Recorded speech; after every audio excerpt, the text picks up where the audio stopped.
Welcome to NTD Newsroom. I'm Don Ma. A packed Supreme Court today as President Trump attends oral arguments on birthright citizenship at the Supreme Court hearing. Arlene Richards was there and with the latest. President Trump says Iran is now asking for a ceasefire. What the White House says about NTD and what they told about the president's major speech tonight, and how the Pentagon is providing the commander-in-chief with military options. President Trump says Iran's new leader is seeking a ceasefire, but he says, first, the Strait of Hormuz needs to be reopened. The Pentagon will triple production of radars for an anti-missile defense system, what the system does and how this fits into the Pentagon's broader strategy. The FBI arrests a sex offender accused of illegally voting. The Bureau says the individual voted in 2 different elections. Moms for America hosting a special tea and luncheon in Georgetown, kicking off America's 250th birthday by placing mothers past and present at the center of America's history.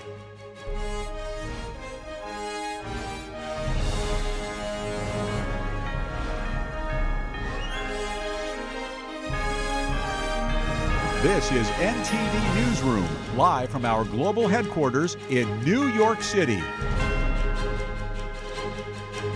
Good afternoon, and thank you for joining us today. Our first story, President Trump says he's received a ceasefire offer from Iran's new regime. He's set to address the nation at 9 p.m. Eastern Time tonight.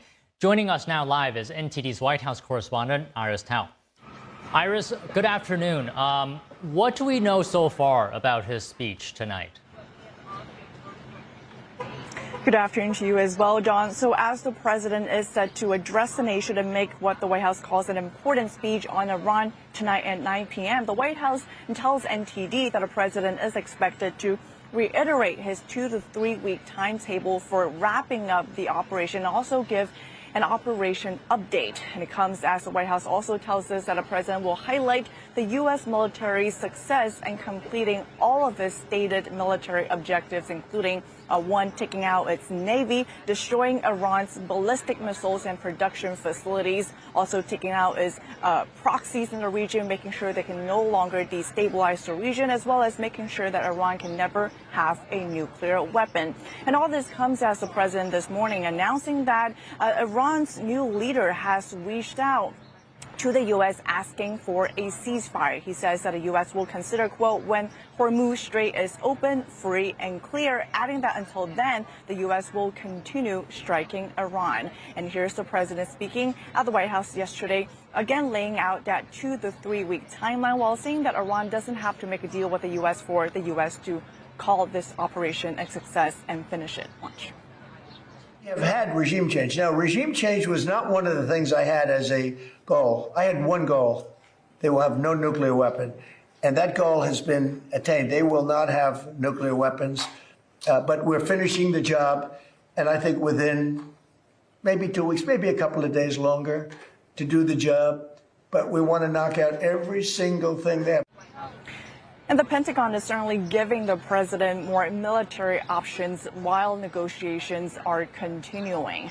The Central Command this morning releasing new footage, they say, showing USS Tripoli, an amphibious assault ship deployed to the Middle East region. And they say that the 3,500 sailors and Marines on that ship are right now maintaining peak warfighting capabilities and readiness. Back to you.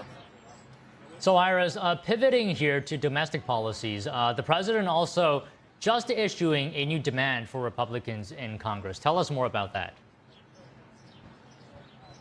Sure. So on Truth Social, the president just now demanding that House and Senate Republicans come together to pass a full ICE and Border Patrol funding bill by June 1st. And that will be going around the 60-vote filibuster process. And instead, it means going through the party line process of budget reconciliation. In the meantime, he says the big, beautiful bill will fund ICE and Border Patrol. And here's the president over the weekend talking about the importance of funding them. Watch. I think the Senate is playing it too soft. The Republicans are wonderful people, but we're dealing with very sick individuals. We have to protect our country. We have to protect our border. And on another domestic topic here, the president this morning traveling from the White House to the Supreme Court to listen to the oral arguments in the case surrounding his executive order about birthright citizenship. And that marks the first time the U.S. sitting president attends the Supreme Court hearing, and the White House releasing new photos showing the president walking inside the Supreme Court as well as walking alongside Attorney General Pam Bondi. So more news to look for on that front as well, as we are waiting for the president to speak tonight at 9 p.m. Eastern Time. Back to you. All right, Iris. Thank you. The Pentagon is planning to triple production of radars for the Patriot Advanced Capacity 3 anti-missile defense system. The Defense Department, or the Department of War, saying this is part of the broader effort to be on a wartime footing. The department announcing a landmark framework agreement in partnership with Boeing and Lockheed Martin. The Patriot Advanced Capability 3 is a missile system that intercepts enemy ballistic missiles, cruise missiles, and aircraft. The radars will provide active measures and data to ensure precision. The Pentagon is calling the agreement a pivotal step in executing President Trump's vision to build the arsenal of freedom. They add the agreement shows that a resilient supply chain is paramount and the entire defense industrial base is postured to expand production. And President Trump signaling a possible major shift in U.S. foreign policy, saying he is strongly considering pulling out of NATO. The president called the alliance a paper tiger in an interview with the Telegraph newspaper, arguing it failed to support the U.S. during the war with Iran. Here's more. Trump pointing to NATO allies' reluctance to help reopen the Strait of Hormuz is a breaking point. He says the U.S. has consistently stood by its partners, but says that support has not been returned. The president also criticizing the United Kingdom's military readiness and leadership priorities. British Prime Minister Keir Starmer was asked about President Trump's comments. He said he would act in his country's interest, whatever the noise. Starmer said it's in the UK's interest to have a strong relationship with the US and with Europe. On defense and security, Starmer says the UK especially needs a stronger relationship with Europe. The UK leader saying that in turn will help strengthen Britain's relationship with the US. Starmer says he has long argued that Europe should be doing more in that field. Surveillance footage obtained by the Associated Press appears to show the moment an American journalist was kidnapped in Baghdad. Shelley Kittleson remains missing after her abduction yesterday. She is a freelance journalist who has worked for years in Iraq and Syria. The video shows two men approaching a person standing on a street corner and ushering the person into the back of a car.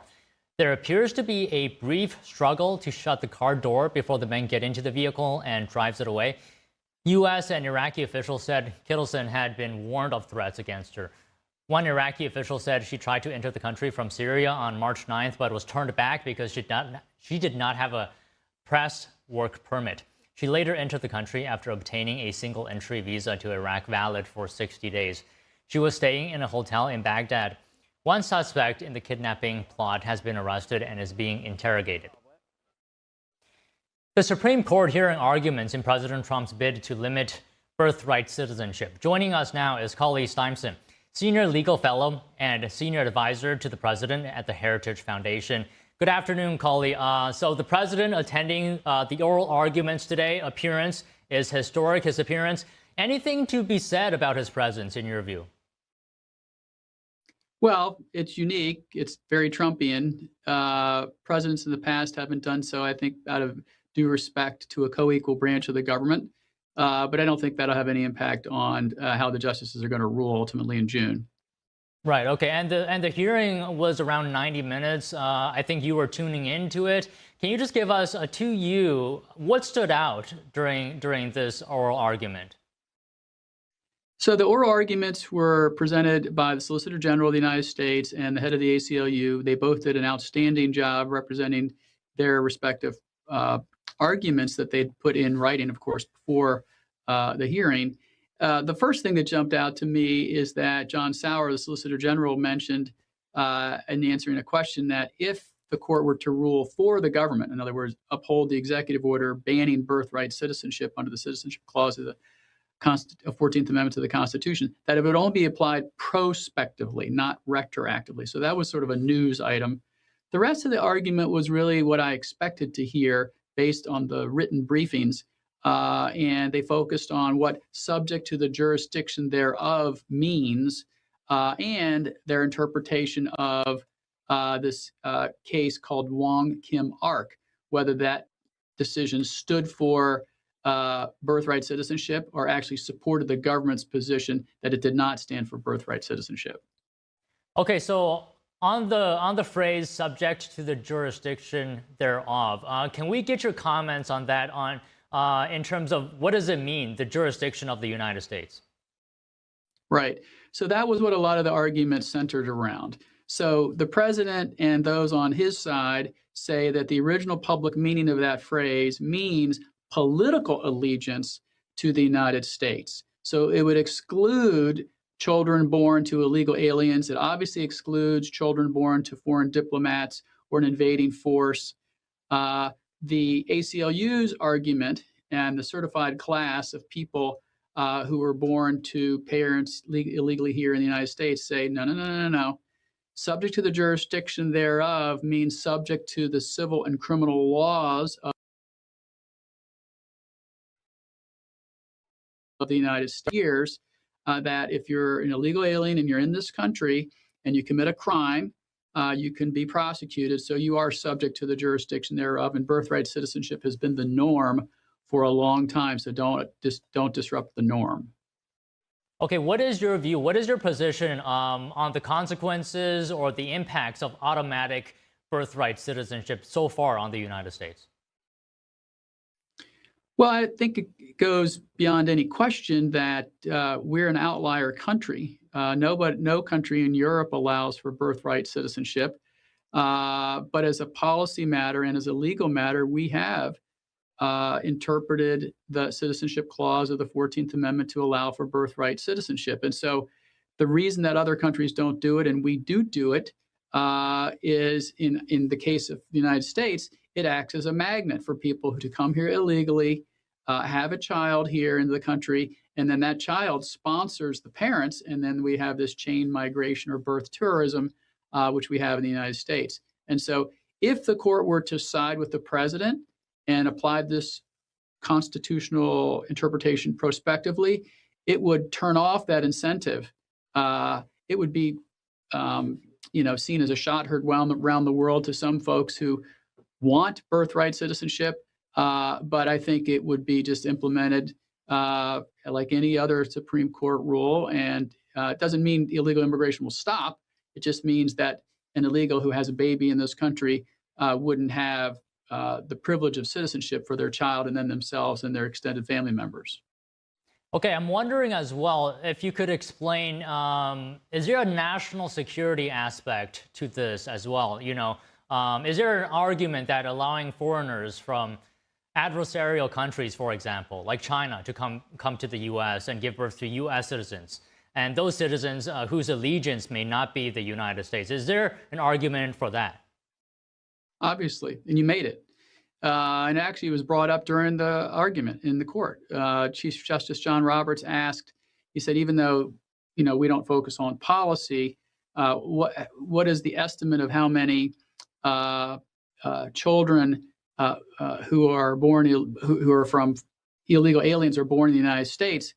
And John Sauer, the Solicitor General, said, well, by some estimates, there's already been 1.5 million Chinese babies born to illegal aliens here in the United States. And he also pointed out that according to another organization, there are 500 companies in China that focus on getting Chinese people into the United States or into the territories for the purpose of establishing birthright citizenship. Now, the court will not rule on the policies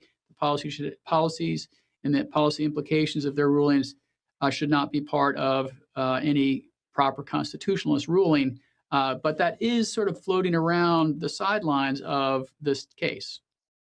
So another topic during today's hearing was implementation, and you mentioned that briefly in an earlier comment. Where do you stand? What is your position of implementation of no automatic birthright citizenship? I mean, would every hospital then have to check patients or parents' immigration status?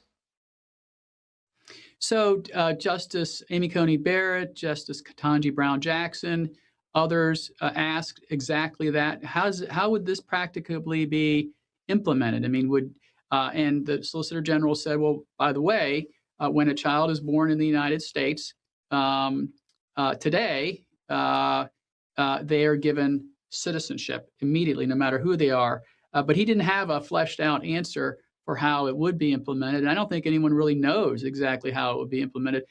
Somehow, the only thing he did say is that that family who would be denied citizenship for their child who was born would affirmatively have to petition the government for citizenship to say, no, actually we are citizens, and the burden would be on them to prove that they were a citizen, thus allowing their child to get citizenship. But I don't think anyone really has an answer to that question. All right, let me just ask you one last question here. It's been a great discussion, but what would you think would be the impacts, if the Supreme Court upholds birthright citizenship, that anyone born in the U.S. is automatically a citizen? No one would feel any different than they feel right now. That's the state of the law in the land. If the court sides with the ACLU and against the Trump's executive order, it'll be just like we felt this morning and yesterday and 10 months ago and 10 years ago. Birthright citizenship has been the norm in this country. So if the court sides with the ACLU, nothing changes. It just depends on how they write the decision and whether they rule on the constitutional side of it or whether they rely on a statute. When asked which she would prefer, the ACLU lawyer says, well, we'd like to win either way, but we would prefer the constitutional route because that will cement things for the future. Well, all right, colleague, good to speak with you today. Thank you very much. Thanks for having me. The FBI arrests a sex offender accused of illegally voting. The Bureau says the individual voted in 2 different elections. More news after this break. Don't go away.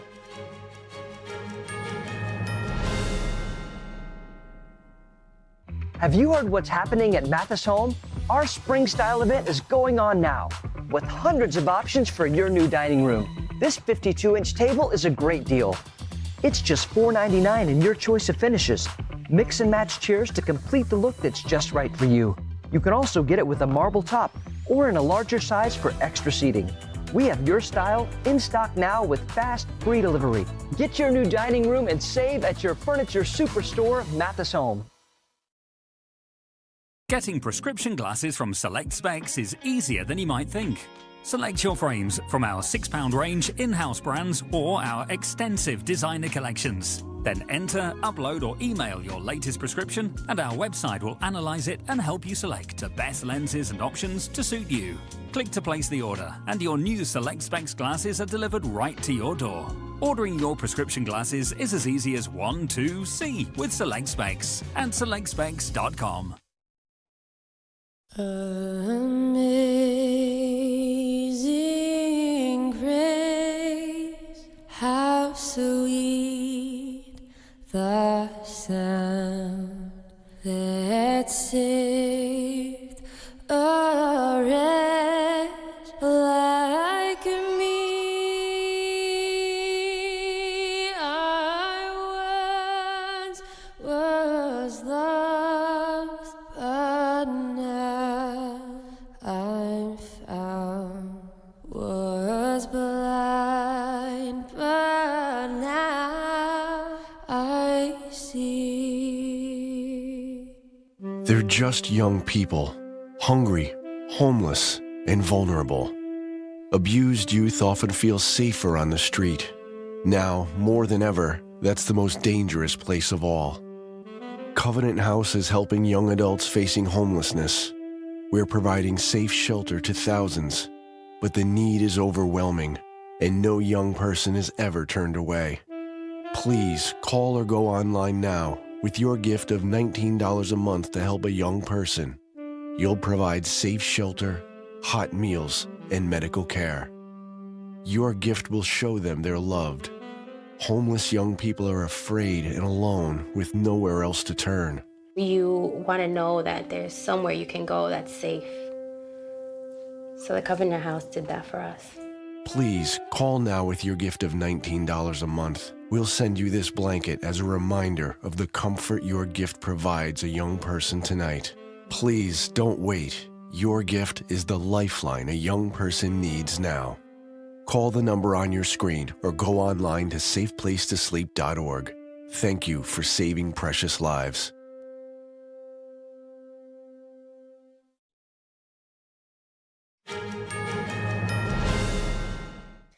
Vice President J.D. Vance swearing in Colin McDonald today. He is now the Assistant Attorney General overseeing the Justice Department's National Fraud Enforcement Division. When you have fraud being committed in this country, the Department of Justice has largely turned a blind eye towards it if it's under a certain dollar amount. One of the things Colin is going to do is make sure that no fraud, no matter how big or how small it is, no fraud is small enough or big enough to look away from. And I think that's going to reimpose deterrence. It's going to make fraudsters know that they're going to suffer some consequences, and it's going to make the American people know that these programs are being protected for the people who need them, because there are a lot of them out there. We want to help them, but we've got to get rid of the fraud in order to do it. To the American people, my promise to you is this, that I will work tirelessly day after day to ensure that if someone out there dares to steal your taxpayer dollars, that there might just be a federal prosecutor on the end of that bad decision, that no longer will we be uninterested in low levels of fraud. We will be interested in all of it. And if someone out there right now is deciding and determining whether they will file a false application to try to steal your taxpayer dollars, we're going to care about it, and we're going to find it, and we are going to prosecute you as hard as we can. President Trump announced the creation of the DOJ's new division in January. It aims to centralize enforcement efforts and expand the DOJ's ability to investigate complex fraud schemes. Its mission includes targeting fraud involving federal government programs, federally funded benefits, businesses, nonprofit organizations, and private citizens nationwide. The issue has gained attention following alleged large-scale fraud schemes in several states, including Minnesota. McDonald has been working as an Associate Deputy Attorney General since 2025. He was confirmed by the Senate last week. And the FBI has arrested a convicted sex offender accused of illegally voting in 2 different elections. The Bureau says in one instance, the individual cast a ballot at a polling site inside an elementary school. James Osborne is accused of making false statements to register to vote and cast a ballot. The Justice Department says he voted in person inside a school in North Carolina during the last presidential election in 2024. The DOJ also accuses Osborne of voting inside a public library during a primary election this past February. The 36-year-old is currently on supervised release for possession of child pornography. On each occasion, Osborne allegedly indicated to voting officials that he was not serving a felony sentence. He faces a maximum sentence of 5 years in prison for each count. Florida Governor Ron DeSantis is signing the Sunshine State's version of the Save America Act. It aims to further bolster election integrity. This bill protects and expands integrity in our voter registration process by requiring the verification of U.S. citizenship when you're doing your voter registration. Our Constitution in the state of Florida says only American citizens are allowed to vote in our elections, and so we need to make sure that that is the law. The new law restricts the kinds of ID accepted at voting booths. For example, student IDs will no longer be accepted. The Florida SAVE Act will also mandate paper ballots in all elections. The governor says paper ballots are more secure and easier to verify in the case of a recount. The new law will not take effect until next year. Proponents say it will further prevent election fraud. Opponents argue that the law could negatively affect eligible voters who may not have citizenship documents readily available. The League of Women Voters of Florida and a coalition of advocacy groups are suing to block the law. Luigi Mangione is expected back in a Manhattan federal courtroom today as his attorneys push to delay his upcoming trial. The defense is asking a judge to postpone proceedings on federal interstate stalking charges, citing the challenge of handling multiple cases at once. Mangione is facing both federal and state charges in connection with the December 2024 killing of United Healthcare CEO Brian Thompson. He pleaded not guilty in both cases. A federal judge has set a September 8th trial date, with opening statements scheduled for October 13th. Meanwhile, the state trial is set to begin on June 8th. Earlier this year, the judge dismissed a federal murder charge and a gun charge, but the judge allowed stalking charges to move forward. Those carry charges of possibly life sentence. State charges also carry the possibility of life in prison. Payroll company ADP estimates the private sector added 62,000 jobs last month. The biggest bump was in healthcare and education, which added 58,000 jobs. That gain was negated by a loss of just as many paychecks in trade, transportation, and utilities. Good weather and data center builds helped add 30,000 jobs in the construction sector. Average raises came in at 4.5%, and people who got new jobs saw a 6.6% boost to their pay. Nike is warning of a tougher road ahead, sending its stock sharply lower after hours. The world's largest sportswear company says sales are expected to fall this quarter as it struggles with weak demand in China and a lingering glut of unsold inventory. The disappointing outlook is raising fresh concerns about the pace of Nike's turnaround and whether global economic pressures could further slow its recovery. Here's more. Nike shares tumbled in extended trade Tuesday after it forecast a surprise drop in fourth quarter sales. The sportswear giant blamed weakness in China and slow progress in clearing older inventory. That outlook sent its stock down more than 9%. Nike's revenue was flat at just under $11.3 billion in the third quarter, but just above analyst estimates. However, CFO Matt Friend projected a drop of up to 4% in current quarter sales. Sales in China fell 10%, and Friend says they are expected to fall 20% in the fourth quarter. He cited volatility from rising oil prices and ongoing fighting in the Middle East as factors. The company has struggled in its second largest market, which accounts for 15% of annual sales. It has faced market share losses versus local competitors Anta and Li-Ning. Nike is also expecting to end the fourth quarter with excess inventory. Under CEO Elliott Hill, it has pulled back promotions, stepped up innovation, and refocused on core franchises like running. The move comes as the company works to reset the business after years of excess inventory and uneven demand across North America and China. Americans opened their wallets at U.S. retailers in February. After 3 consecutive months of declines, the Commerce Department said retail sales rose 0.6% in February. That's higher than the 0.4% increase economists had projected. Retail sales climbed across nearly every category in February, increasing the most at department stores, personal care shops, and clothing retailers. Spending declined only at grocery stores and furniture retailers. Economists watch spending data closely because Americans' purchases make up about 2/3 of the U.S. economy. States that decline to opt in to the Education Freedom Tax Credit could be giving up billions in education funding, according to the America First Policy Institute. We talked to an expert from the institute after this break. Stay with us.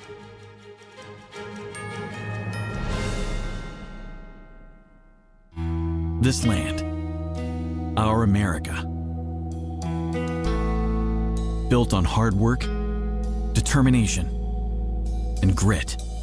Sometimes the days run long, but hope, it never runs out, even when the food does, for America's veterans, working parents, even kids. Because in every corner of every town, even yours, millions of hard-working neighbors are facing a hunger crisis, many for the very first time. In this land of plenty, affording food shouldn't require second jobs and third shifts, or choosing between your groceries and bills. Today, you can help change that. Call or go online to helpfeedingamerica.org and give $19 a month, less than 63 cents a day, to help every neighbor get the food they urgently need. Because taking care of each other is what makes America strong. We're Feeding America, not just a name, but an action. Working with over 200 local food banks like the ones in your community, and demand is soaring. You go to the grocery store, you spend $100, and $100 is a new $20 bill. Even with 2 full-time jobs, it's hard to make ends meet. These are tough times, but when we stand together, we become the very best of a strong America. Please call or go online to helpfeedingamerica.org. Just $19 a month can feed a family today. And your first gift can double an impact. Plus, we'll send you this free canvas bag as a reminder of the hope you're delivering. When it comes down to it, it's about taking care of your family first and the loved ones that you need to provide for. Because you're not just giving food, you're fueling resilience for people across the nation. You're feeding America. Call or go online today to helpfeedingamerica.org, and your gift can double an impact. My mom and dad were traditional Asian parents. Now my father would go to work before I woke up in the morning, and then he would come home too tired to play with me. I tell my son, I love you every single day. Now my dad has never said that to me. Not because he doesn't love me, but because culturally it wasn't comfortable for him. So I teased him the other day and I said, how come you never say that to me? And he said, you're too old now. Now that he's a grandfather, he says, I love you to my son every time he sees him. My advice to all the fathers out there, forget the material things, forget the cultural restrictions. They grow up way too fast for you to waste even a single precious minute or moment. Say bye-bye. Bye-bye.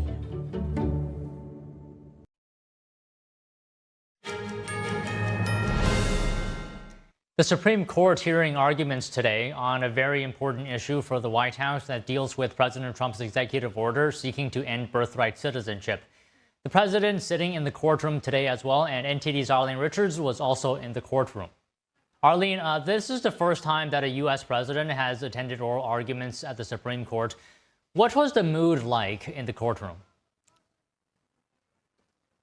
Well, Don, I have to say that the mood was a little bit more subdued than I had expected on this particular oral argument. I was expecting there to be a lot of fiery exchanges between the Supreme Court justices and the attorneys, particularly between the Supreme Court justices and the Solicitor General, who represents the Trump administration. But it was really quite subdued. The questions were kind of soft, but they did get to the points that they wanted to get to the bottom of some of the reasoning for why President Trump wants to change this law. President Trump was sitting up in the front row right behind the Solicitor General as he gave his arguments, and I'm not sure if that was why it was more subdued, but certainly his presence was noticed by everyone in the room, and it was a packed courtroom today as well. And can you tell us, Arlene, what was the focus of the arguments? So as you know, Don, this was a case about President Trump's executive order to end birthright citizenship and whether or not it complies with the citizenship clause in the 14th Amendment. Now, the plaintiffs were arguing that this clause has allowed for all children to become citizens who are born in the United States. But President Trump has said, you know, there's a misunderstanding all these years, over 100 years, there's been a misunderstanding of the clause. And he says that any child born to parents who are here either temporarily on a visa or who are here illegally cannot become a citizen. So the focus here today was on this phrase, subject to the jurisdiction hereof, which is a phrase that's contained in that clause. And the Solicitor General took it a step further and said any child or parent who are here subject to the jurisdiction must be domiciled. So let's listen to how he explained domicile and how that fits into the clause. If you look at the text of the clause, we believe there it says, you know, born in the United States, born or naturalized in the United States and subject to the jurisdiction thereof are citizens of the United States and the states of which they reside. So there's a constitutional guarantee that applies to both federal or national and state citizenship. And the key point we make there is that that word reside, if you look at, for example, Section 1473 of Justice Story's commentaries, was understood to mean domicile. So when they say subject to the jurisdiction, and then they go on to say you're a citizen of the United States and the state in which they reside, the very text of the clause itself presupposes that the citizen is domiciled in the United States.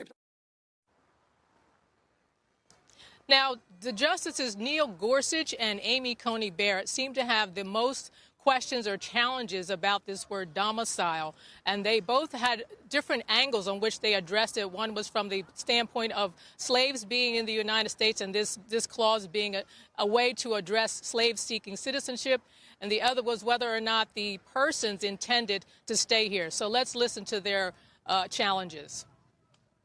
Well, here's where I'm going with it. I'm just working within your argument for a moment.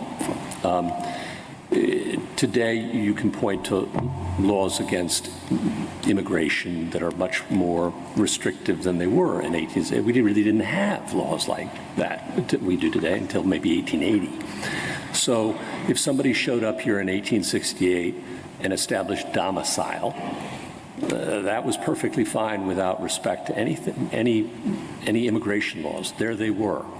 And so why wouldn't we, even if we were to apply your own test, come to the conclusion that the fact that someone might be illegal is immaterial?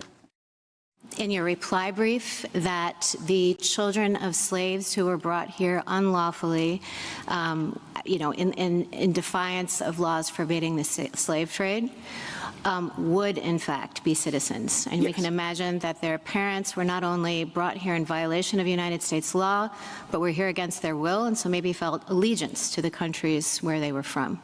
And you say that the purpose of the 14th Amendment was to put all slaves on equal footing, newly freed slaves on equal footing, and so they would be citizens. But that's not textual. So how do you get there? You say it in just a few sentences, so can you elaborate? Now, all of the justices asked pretty similar questions to the plaintiff's attorney about jurisdiction and domicile.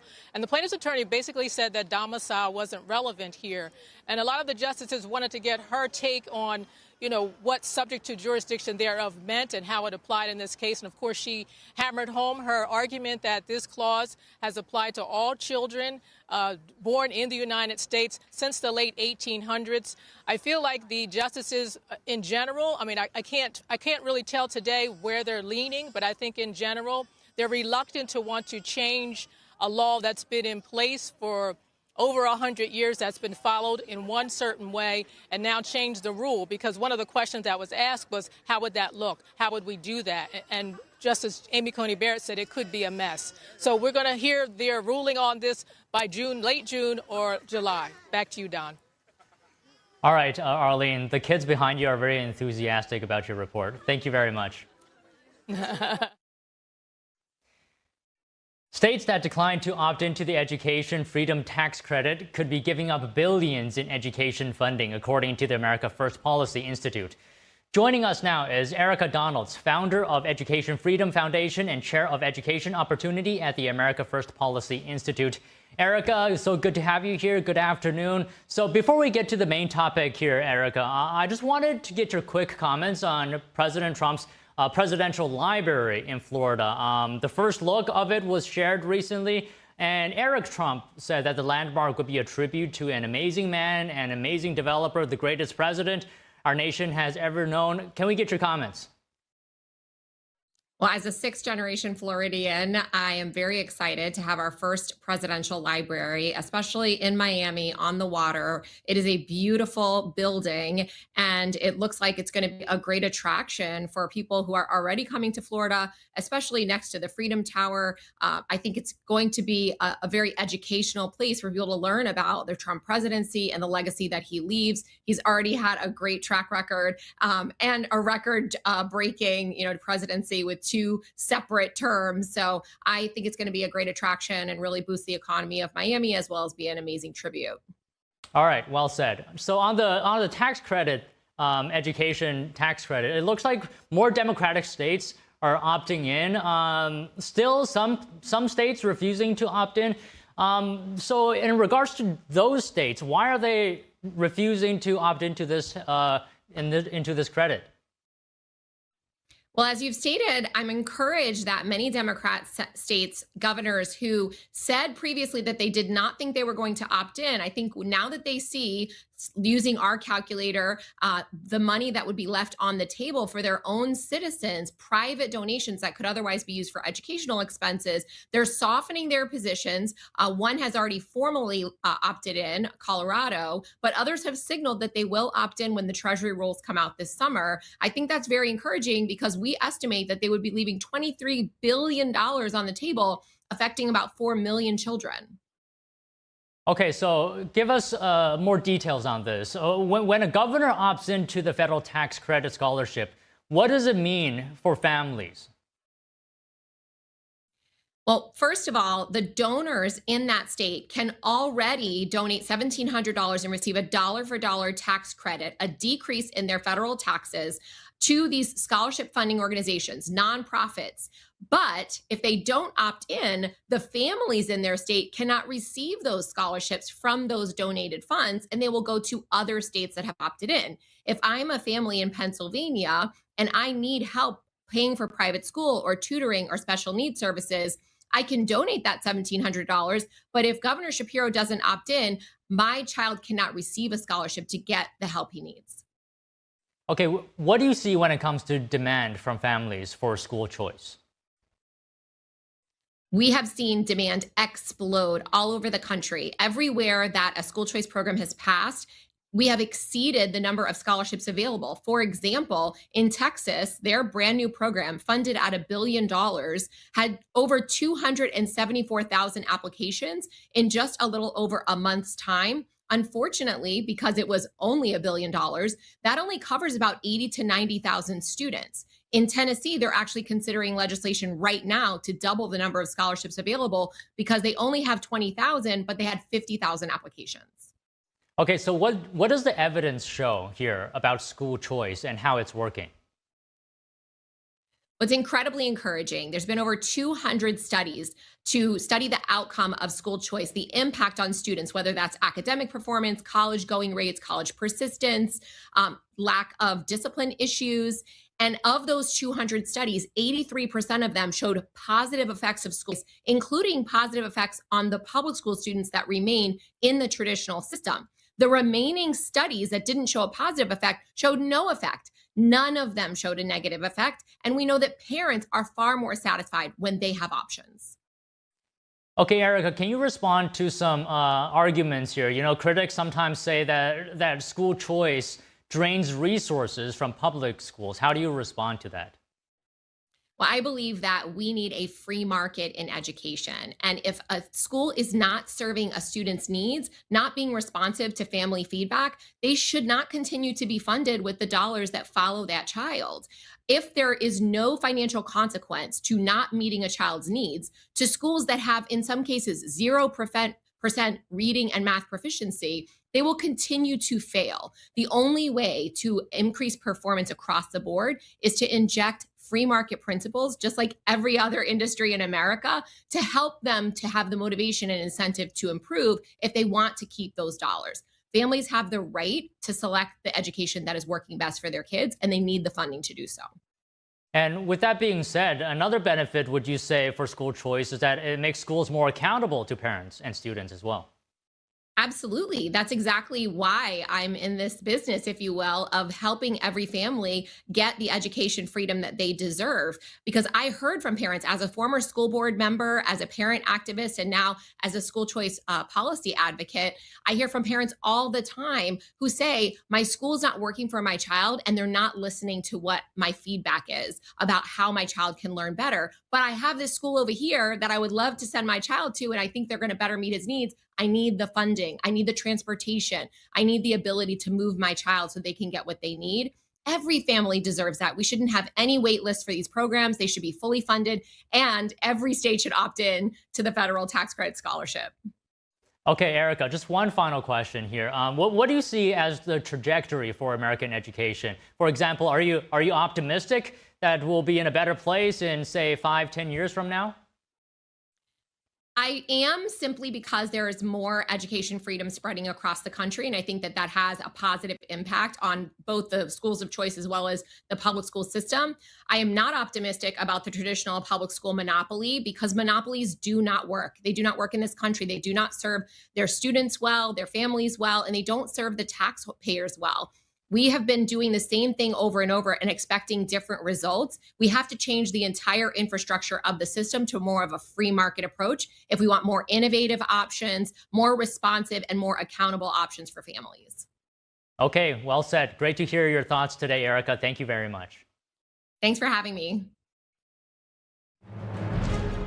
Moms for America hosting a special tea and luncheon in Georgetown, kicking off America's 250th birthday by placing mothers, past and present, at the center of America's story. More news after this break. Stay tuned.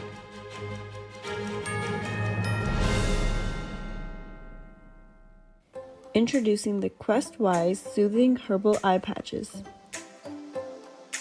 It comes with 30 pairs and can be used to help combat tired and strained eyes. The natural herbal formula provides a cooling, minty, and refreshing effect that stimulates natural tears and awakens your tired eyes. Placing the eye patches around your eyes helps to reduce dryness and massages acupuncture points. They can be worn while reading, studying, using electronics, and provide hours of long-lasting relief.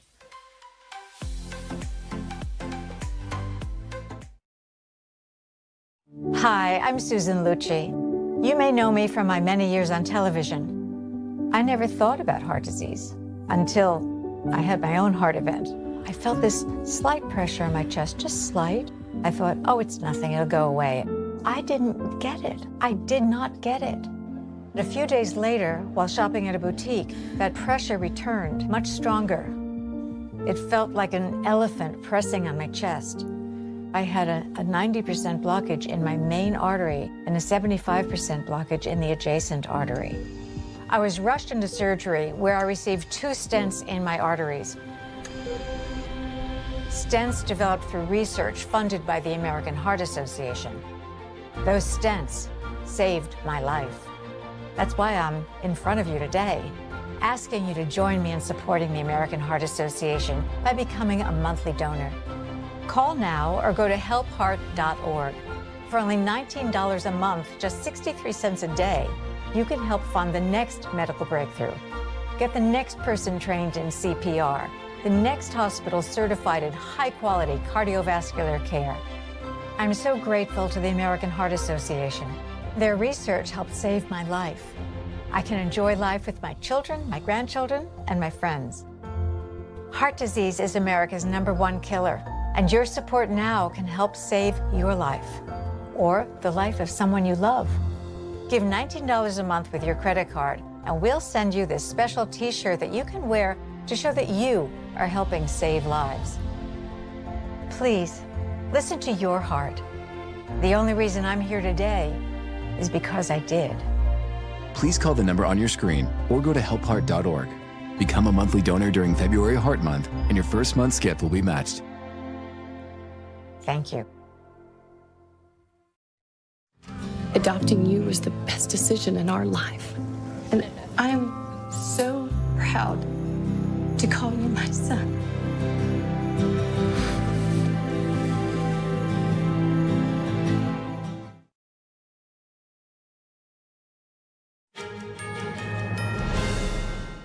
Ahead of Easter Sunday, President Trump is scheduled to host an Easter lunch this afternoon, following his planned visit to the Supreme Court for oral arguments.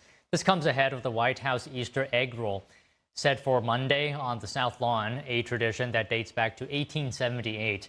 Planning the Easter egg roll traditionally falls onto the First Lady, and each child receives a souvenir wooden egg, which is a tradition First Lady Nancy Reagan began in 1981. And Britain's King Charles will address the U.S. Congress later this month during his visit to Washington.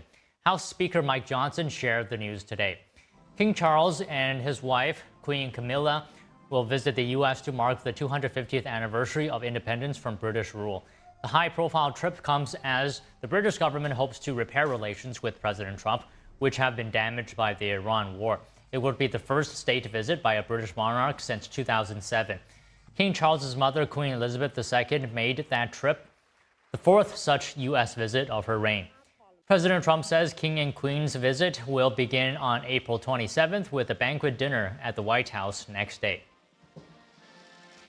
Exactly 250 years ago, Abigail Adams penned a now famous plea to her husband. Remember the ladies. In the nation's capital, a new generation of women is marking that anniversary, celebrating women's role in America's founding story.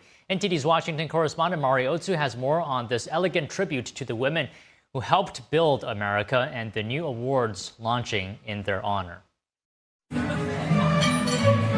In a historic tavern once frequented by John Adams, Moms for America is hosting its first ever Remember the Ladies Tea and Luncheon, timed to the 250th anniversary of Abigail Adams' 1776 letter urging her husband to remember women as he built the new American nation.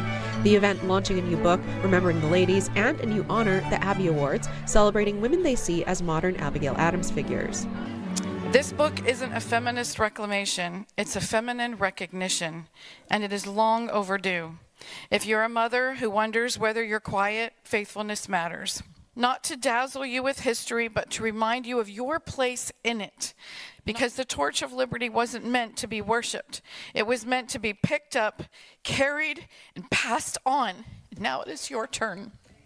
The stories in the book spotlight 26 women of the American Revolution, but in City Tavern, the message is aimed squarely at women in 2026. Over and over, honorees and guests reflecting on the inherent value of women today in faith, family, and public engagement. And you look at these women here today, it was righteous femininity, and righteous means God's approved. So, I mean, you are feminine. And I mean that in the best way. I don't mean that in some weird way of like, oh my gosh, we're competing or we're trying to be a man. No, a man doesn't want to marry a man. A man wants to marry a woman that will complete him and be his helpmate. Special guest Christy Stutzman says womanhood means stepping back into culture and civic life without losing what makes women distinct. It's so critical that we're all at the table speaking into the culture, but also being civically engaged. But at the same time, you don't have to set aside your womanhood to do that. It's something to be celebrated, and I think it's important that we present the right messages based on the right principles to guide people towards doing things that are, things that are greater than themselves, self-sacrifice, love of country, love of family, community. Among the first Abby Award recipients, Education Secretary Linda McMahon and U.S. Attorney for the District of Columbia, Janine Pirro. Both women framing their careers as extensions of their roles as mothers and protectors of families, arguing that high office and traditional femininity can and should go together. Every single day, I see how indispensable women are to life's most sacred calling, nurturing our children. When our women are strong, America is strong. Throughout the course of my career, my being a woman and a mother has always intersected with my career. It was the mother in me that fought so hard. It was the mother in me that wanted to protect the family and protect life. Moms for America saying this is just the beginning. As America approaches its 250th birthday, these women say they'll be taking this Remember the Ladies program on the road, part of a broader effort to shape how the next generation remembers both the revolution and the women who lived it. Reporting by Mariotsu, NTD News. If you signed up for LA 28 Olympic tickets, now's the time to check your email because your chance to get in early may be here.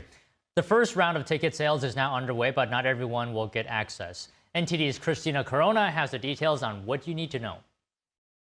The race for the LA 28 tickets is officially underway, with the first batch of emails going out Tuesday. Olympic organizers say more than 5 million people signed up for a chance to buy tickets, and not everyone will get in. Fans are randomly selected and given a limited time slot to make their purchase. The first wave of tickets goes on sale April 2nd through April 6th, and it's only for locals in Southern California and Oklahoma City. To qualify, buyers must use a payment method tied to eligible zip codes including Los Angeles, Orange, Riverside, San Bernardino, and Ventura counties. Those selected will get a 48-hour window to shop online, but once tickets are in your cart, you'll only have 30 minutes to check out. Fans can buy up to 12 tickets total, plus an additional 12 for Olympic soccer matches. Opening and closing ceremony tickets are even more limited, capped at 4 per person. Prices start as low as $28, but many seats will cost hundreds, and some premium tickets could top $1,000. If you didn't get picked this round, a broader ticket release opens April 9th, with more chances planned leading up to the games. Officials are warning buyers to steer clear of third-party resale sites for now. A verified resale program isn't expected until 2027. The 2028 Summer Olympics kicks off July 14th, with the Paralympics following in August. Christina Corona, NTD News. NASA aims to launch 3 U.S. astronauts and a Canadian on humanity's first crewed lunar voyage in more than half a century. It's a 10-day flight around the moon and back that will mark the second mission of Artemis, successor to the Apollo program of the Cold War era. Finish the ingress portion, as you heard in that procedure. So this is where the crew is going to start building their nest, if you will, running some procedures, getting the capsule ready for humans to be on board. And now look at the clock, 3 hours, 30 minutes and counting until the opening of our 2-hour launch window. And we are pretty good on time. We are as we are expecting in terms of when ingress will be wrapping up soon. And so now let's bring Gary Jordan, again, our commentator inside of Mission Control at Houston. Gary, let's check in with you about mission preparations. Hey, Megan, thank you. Yes, we're following along here in Mission Control Houston. OTC copies. And we'll stand by for those comm checks.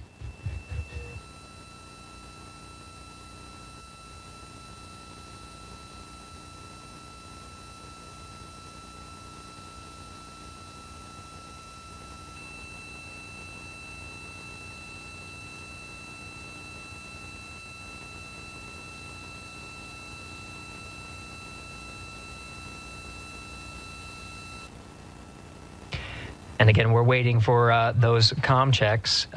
We did confirm from our IVA officer here in Mission Control Houston that all 4 suits have plugged in umbilicals. And CDR, NTD. Go ahead, NTD. Yeah, Reed, we're ready to proceed with the voice checks if you and everyone else is.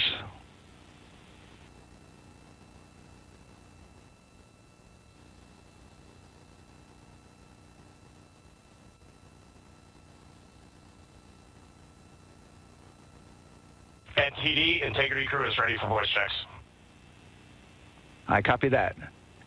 And Integrity for the entire crew, comm check on Orion to Earth 1. CDR. PLT. And you were just watching astronauts before the launch of NASA's crewed mission to the moon, around the moon, and then back to the Earth. It's going to be a 10-day journey, roughly 600,000 miles. And this is going to take the crew beyond the far side of the moon and deeper into space than any human has ventured before. Okay, let's take a break now. A win for the U.S. in the race against China for critical minerals. One of the world's largest cobalt producers is now in the hands of a U.S. company that says it will only trade with America-aligned buyers. More news in just a moment. Don't go away.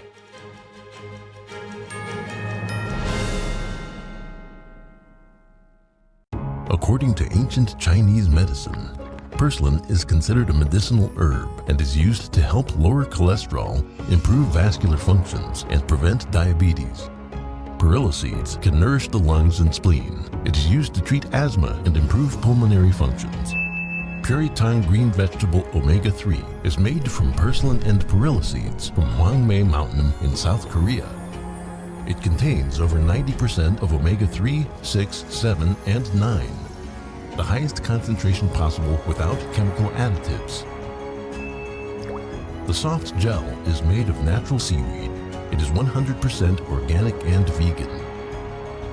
Both adults and children can take it with peace of mind. Ancient recipes were passed down from heaven to bring prosperity and longevity. Puritang green vegetable omega-3.